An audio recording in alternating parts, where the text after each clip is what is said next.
படிமம் என்றால் காட்சி என்று பொருள். காட்சிக்கு தெளிவு தருவதும் கருத்தை காட்சிப்படுத்துவதும் படிமத்தின் பணிகளாகும்.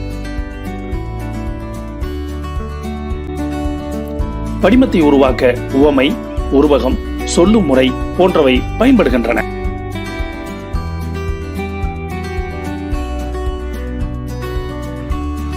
கத்தல்களின் நெருக்கடியில் தத்துவங்கள் குழந்தை போல் அடிக்கடி தொலைந்து போகும்.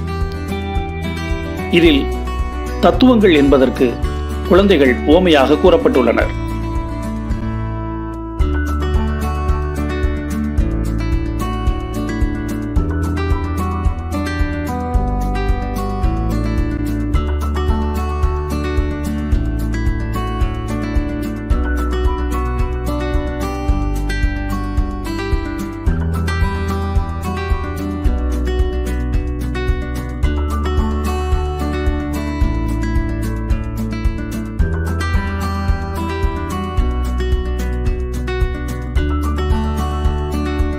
இதில் கட்டில் பின்னும் ஒருவரது கையின் வேகம், மக்களை பகைவரிடமிருந்து காக்க வீரர்கள் எழுந்த வேகம் கூறப்பட்டுள்ளது.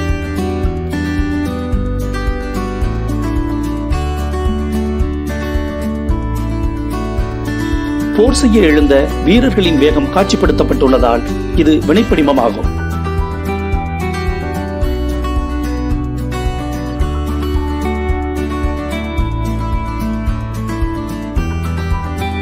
பயன்படிமம். ஒரு செயலின் பயன் காட்சிப்படுத்தப்படுவது பயன்படிமமாகும்.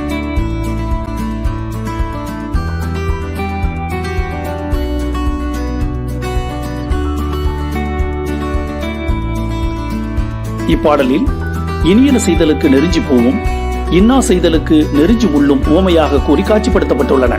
எனவே இது பயன்படிமமாகும்.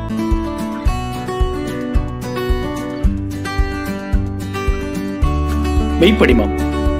யானை தன் வாய் நிறை கொண்ட வலிதேம்பு தடக்கை குன்றுபுகு பாம்பின் தோன்றும்.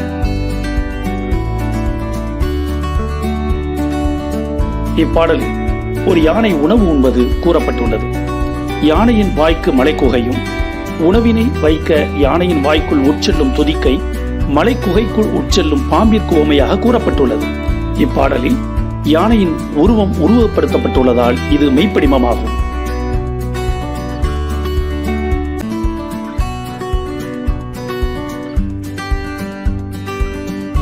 உருப்படிமம்.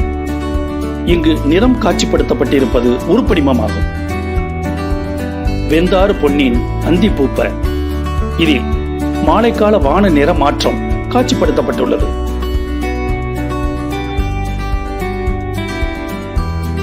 உலைக்களத்தில் நன்றாக வெந்து பின் மெதுவாக ஆறிக்கொண்டிருக்கும் பொன்னின் நிறம் போல வானின் நிறம் மாறிக்கொண்டுள்ளது என காட்சிப்படுத்தப்பட்டுள்ளதால் இது உருப்படிமமாகும்.